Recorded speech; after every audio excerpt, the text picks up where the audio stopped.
न हार में न जीत में किंचित नहीं भयभीत मैं, कर्तव्य पथ पर जो मिला ये भी सही वो भी सही। समय है कर्तव्य पथ के उद्घाटन का। माननीय प्रधानमंत्री जी से विनम्र आग्रह की रिमोट का बटन दबाकर उद्घाटन पट्टिका का अनावरण करें माननीय प्रधानमंत्री महोदय।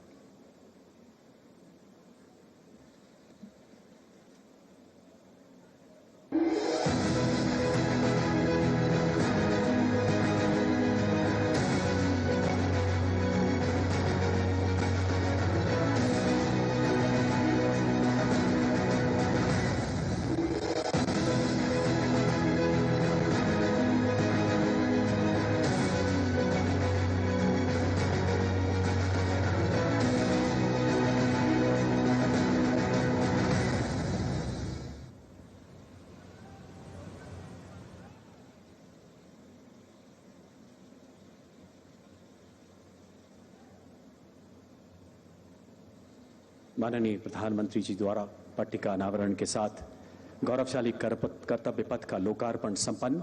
हमारा सौभाग्य कि हम आजादी के अमृतकाल में इन पलों के साक्षी हैं। आइए एक बार फिर से करतल ध्वनि से पुनः इन ऐतिहासिक लम्हों में अपनी उपस्थिति दर्ज कराएं। जोरदार तालियों से अभिवादन करें इन घड़ियों का। धन्यवाद करें हमारे माननीय प्रधानमंत्री जी महोदय का। धन्यवाद मान्यवर। तू शेर हिंद आगे बढ़, मरने से तू जरा न डर, उड़ा के दुश्मनों का सर, जोशे वतन बढ़ाए जा। ये जिंदगी है कौम की, तू कौम पे लुटाए जा। जो इस जज्बे के साथ जिए और स्वतंत्रता संग्राम के महायज्ञ में अपना सर्वस्व आहुत कर गए, ऐसे शेर हिंद सुभाष जिन्होंने राष्ट्र प्रेम को नई परिभाषा दी, पराक्रम की अद्भुत शौर्य गाथा लिखी।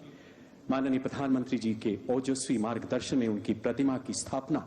नमन हर भारतीय का। नेताजी की जीवन यात्रा एवं उनकी प्रतिमा के निर्माण की कुछ झलकियां देखते हैं इस ऑडियो विजुअल के माध्यम से। Please sit back and get inspired.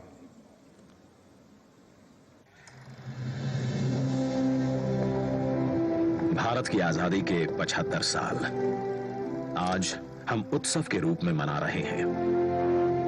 इस बेशकीमती आजादी को पाने में लाखों सेनानियों को प्रेरित किया नेताजी सुभाष चंद्र बोस ने।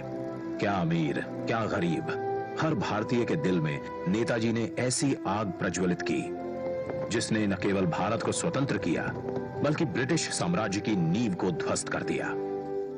नेताजी ने आजाद हिंद फौज को दुनिया की सबसे शक्तिशाली फौज से लड़ने का साहस दिया।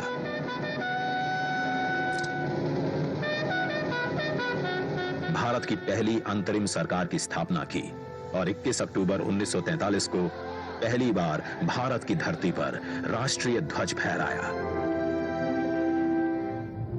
नेताजी सुभाष चंद्र बोस के बेमिसाल योगदान को, उनके अदम्य साहस भरे प्रेरक जीवन को समय के साथ उस तरह याद नहीं किया गया जिसके वो हकदार थे। वर्ष 2014 में जब श्री नरेंद्र मोदी जी देश के प्रधानमंत्री बने, उन्होंने नेताजी के जीवन और संदेश नई पीढ़ी तक प्रभावी तरीके से पहुंचाने के लिए संकल्पबद्ध प्रयास किए। उनके नेतृत्व में भारत सरकार ने नेताजी के परिवार के सदस्यों को सम्मानित किया। नेताजी के अंडमान निकोबार की ऐतिहासिक यात्रा के 75 वर्ष पूरे होने के उपलक्ष्य में अंडमान स्थित हैवलॉक द्वीप को स्वराज, नील द्वीप को शहीद और रॉस द्वीप को नेताजी सुभाष चंद्र बोस द्वीप का नाम दिया। लाल किले में नेताजी को समर्पित संग्रहालय और कोलकाता के विक्टोरिया मेमोरियल में विप्लवी भारत गैलरी बनाई। नेताजी के शौर्य और पराक्रम भरी जीवन गाथा से जन जन को जोड़ने के लिए उनके जन्म दिवस 23 जनवरी को पराक्रम दिवस के रूप में मनाने का निर्णय लिया। इसी कड़ी में नेताजी की 125वीं जयंती पर प्रधानमंत्री श्री नरेंद्र मोदी द्वारा इंडिया गेट पर नेताजी के होलोग्राम प्रतिमा की स्थापना की गई।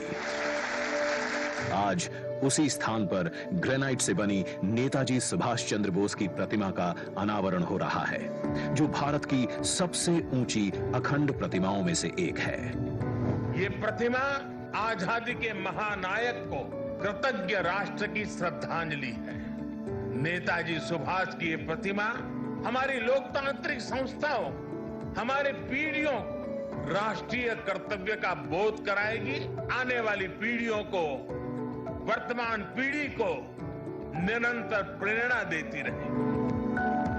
आइए दिल्ली के इंडिया गेट पर देखिए 28 फीट ऊंची, 6 फीट चौड़ी नेताजी सुभाष चंद्र बोस की भव्य प्रतिमा। ये स्थान जो वर्षों से रिक्त पड़ा था, आज आजादी के संदेश से आबाद है। तेलंगाना से 1665 किलोमीटर का सफर तय कर 280 मेट्रिक टन ग्रेनाइट सिल्ली दिल्ली पहुंची।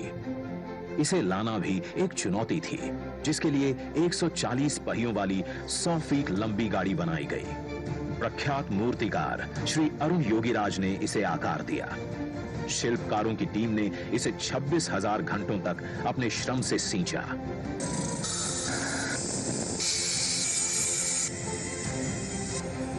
और हमें दिया नेताजी को नमन करने और कृतज्ञता प्रकट करने का अवसर।